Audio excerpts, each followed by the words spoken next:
Bu hafta sizlere çok özel, çok anlamlı bir hediye ile geldik. Bu hediyeyi birçok yerde gören hazır zanneder.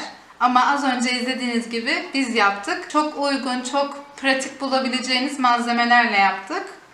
Elimde birkaç zaten aparat vardı. Şöyle çiçekler aldım. Bunlarla böyle bir sunum elde etmiş olduk.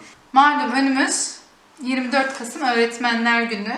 O yüzden bu kadar anlamlı, bu kadar güzel, yani benim için çok güzel oldu. Sizler de inşallah öyle düşünüyorsunuzdur.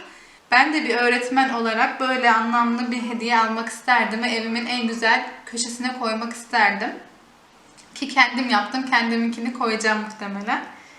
Buradan meslektaşım olan bütün öğretmen arkadaşlarımın ve kendine eğitim adamış olanların Öğretmenler Günü kutlu olsun. Kendinize iyi bakın. Hoşça kalın.